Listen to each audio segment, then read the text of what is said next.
Welcome everyone to a great game of Up or Down I have for you. This is a game between GIAC1953 and Paul T111. They're very similar in ELO, so we should have a good game here. Just a reminder that in Up or Down, we're working to build 3 columns of ascending or descending numbers by playing cards from our hand that are drafted from the clock. Scoring in each column is 1 point per card, multiplied by the number of cards in the largest same color set for that column. You also get 1 point for every card in your discard. Let's take a look at the board as it starts. So GIAC got 15, 16, 23. Paul T has 9, 13, 40. So I give Paul T a bit of an early edge just based on the spread of his cards. So that's interesting. Let's look at the clock. So we start at 5, going up to 38, fairly well ranged. So we have a pretty good starting board and starting cards. Let's get into the game. So Paul T's going first. He puts it a 9, which opens up the clock for 7 or 21. Oh, he takes the 9 back, thinks better of it. And he's going to play the 40 instead, which will open up the 38 and the 5. He'll pull the 38 back into column 1. And then he will draw off the hidden deck, and he'll pull an 11. All right, GIAC's going to lead with the 15. Opens up the 7 or the 21. He'll take the 7 into column 1. And he'll take one off the hidden, and it's the number 1. All right, Paul T's going to go ahead and play that 9 now, which opens up the 5 or the 15. He'll take the 5 into column 2, starting off his low pile. Very good.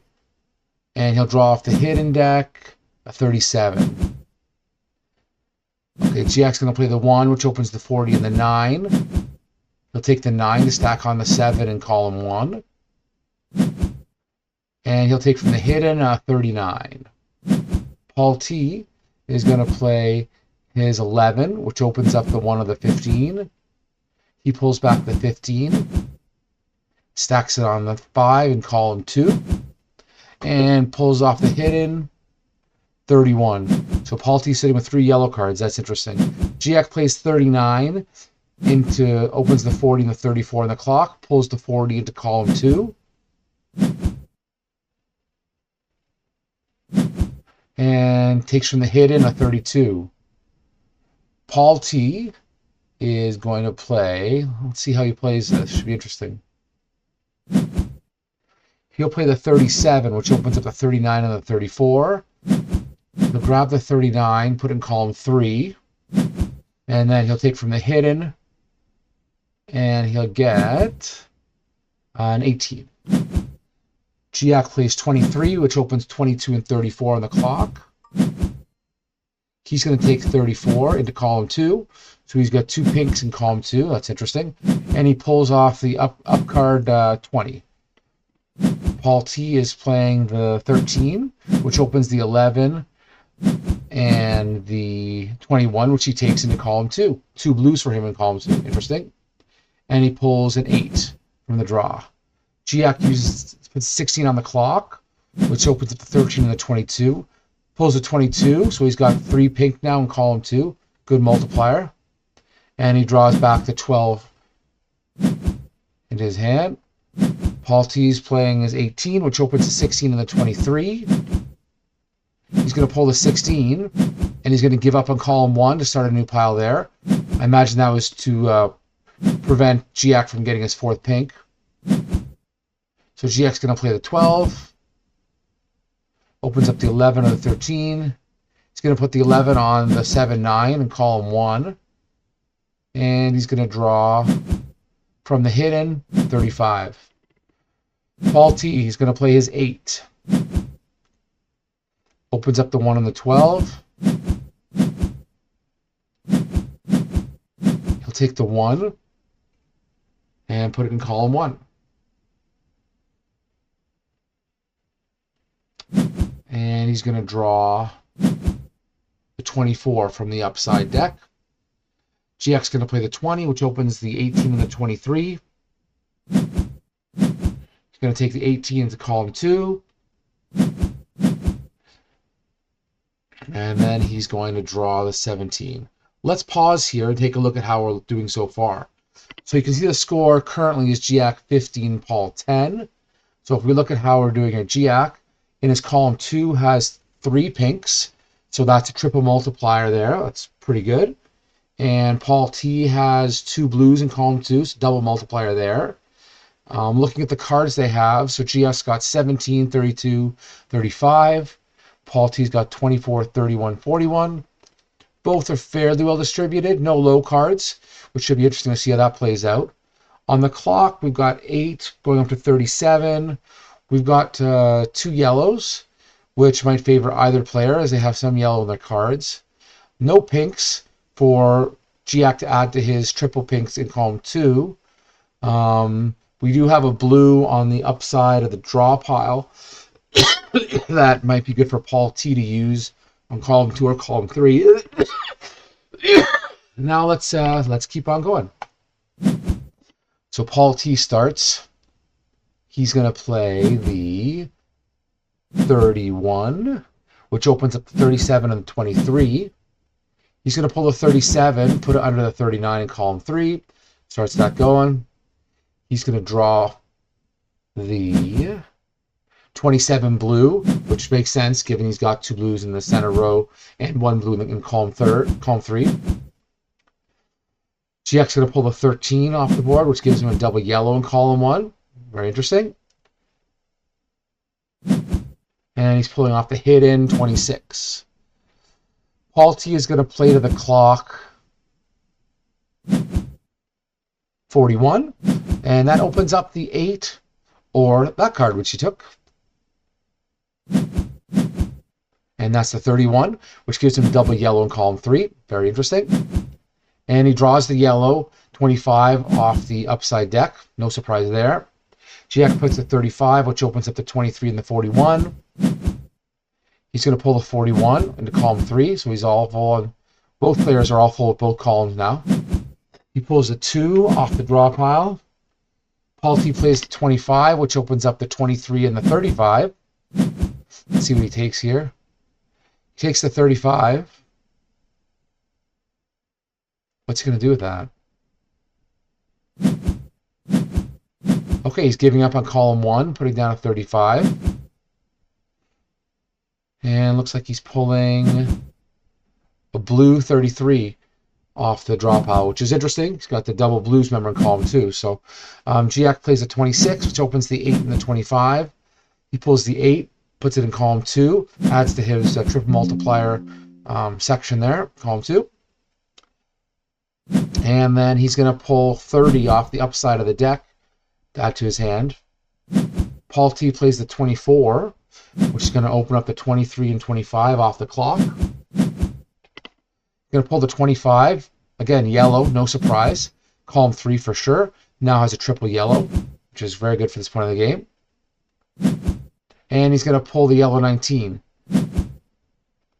So again, he's got another yellow there he can work on. GX plays his 30, which opens up the 12, the 26. He pulls the 26 into column 3.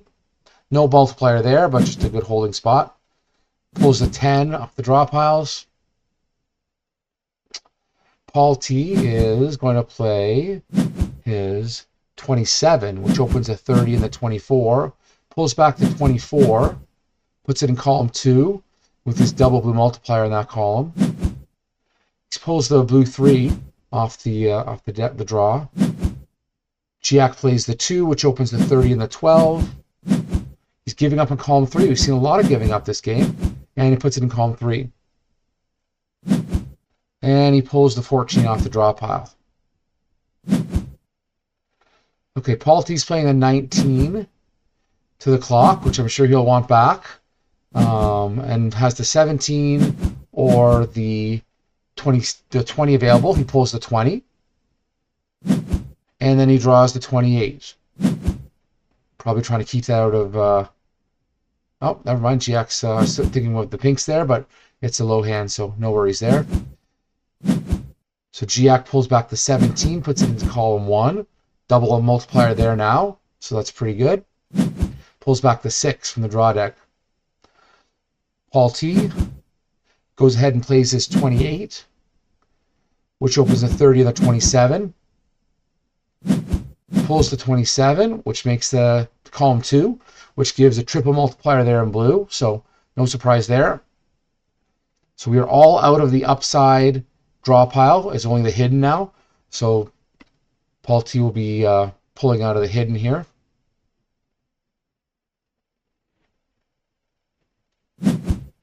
And out of the hidden he gets 42. GAC plays his 32, which opens up the 2 and the 30. Plays the 30. Okay. Double multiplier there in column 3 for GAC. Pulls a 4. Paul T plays a blue 33, which opens the 2 or that card, which just went flying off the screen there. The 32, which he plays on his triple multiplier blue column 2, and pulls a 36 off from the hidden. GAC plays the 6, opens the 2 or the 10.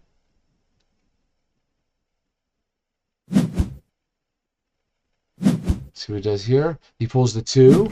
All right, so essentially finishing off column 2 for him unless the 1 comes up. And he pulls the 29 out of the hidden. So let's take a step here and pause and see how we're doing. So we are all out of cards in the hidden and in the upside.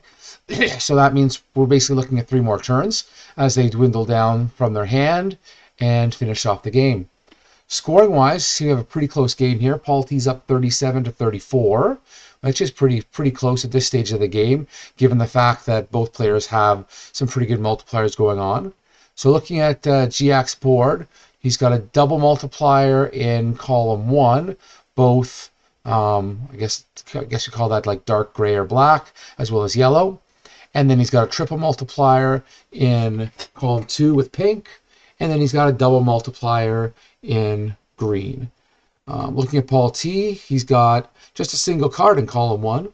He's got a triple multiplier in both other columns, so blue for column 2 and yellow for column 3. So he's got some room for growth. And there are yellow and blue cards on the clock, which is interesting. And there are also pink cards on the clock, but of course, GAC can't add those to his low hand as they're well out of range.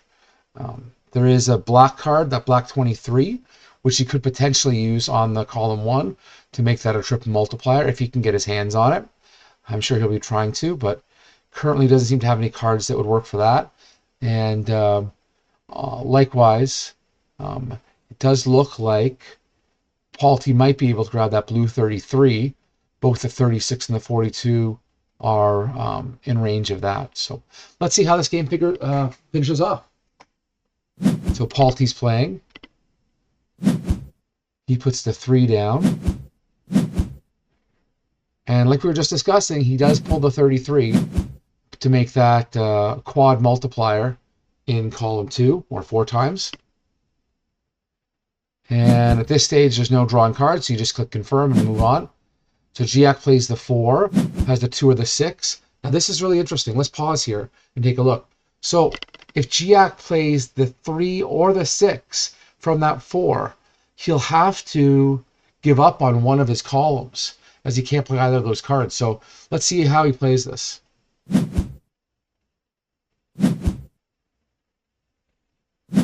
He's thinking about it.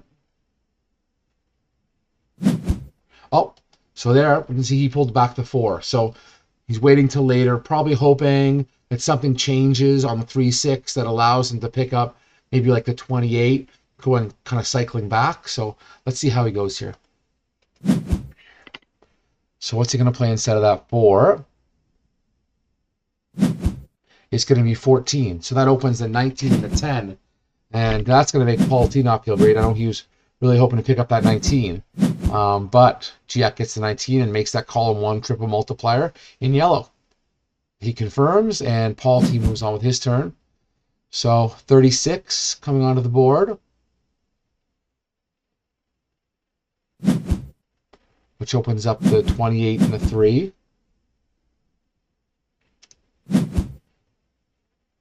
Let's see what he does here.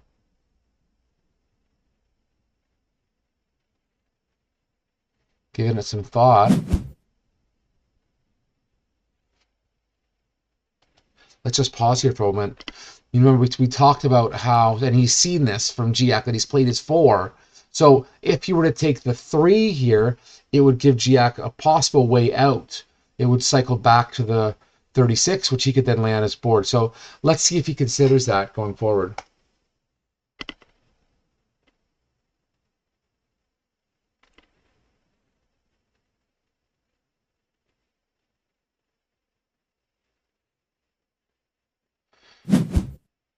Okay, so what did he do there? He pulled back the 36. Okay.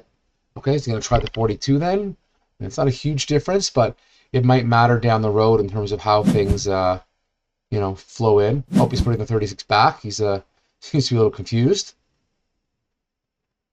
36 comes back out. All right. And I would assume the 42 goes down now. Yep, it does.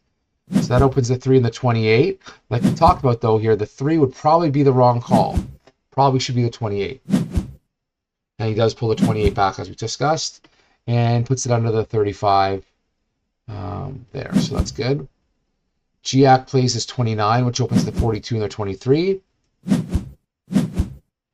He'll take the 42, so now he's got triple multiplier on the green, but he is left with that troublesome 4 that we discussed, so we'll have to see how that plays out. So Paul T plays his 36, obviously, which opens up the 3 of the 29. Hopefully he doesn't take that 3, and instead he takes 29.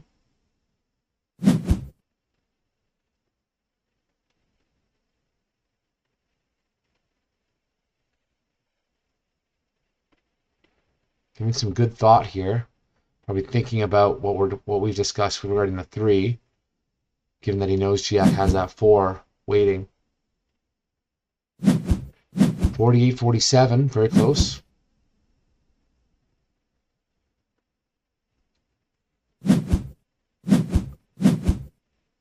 So he has to give up as well to put that last card down, but it didn't have any multipliers, so it wasn't quite as big a loss. So now 49, 47. GIAC plays the 4, has to take the 3 or the 6. And as we discussed, they cannot play those either. So he's going to have to come in and give up, and this probably could cost him the game. He confirms that. And that's the game. So looking here, we've got final score of 49 to 42 for Paul T. You can see he had that one big stretch in column 2 and another big stretch in column 3. Good scores there. And both had 5 cards for discard, which is fairly high. You don't expect to see that many cards generally in the discard, but they had a lot of strategic moves where I think they were trying to block the other player, and it paid off for Paul T, as GIAC had to cash in and get rid of that triple green, which, if you think about it, is worth 9 points, 7-point differential. So that was really a pivotal part of the game. So thank you, everyone, for listening to this, and I look forward to doing more versions of this up or down game, more casts of this game, and some other ones for BGA. If there's games in particular you want me to look at, or please make a note in the comment, and don't forget to subscribe and like as I'm just getting started out. Thank you very much, and hope you have a great day.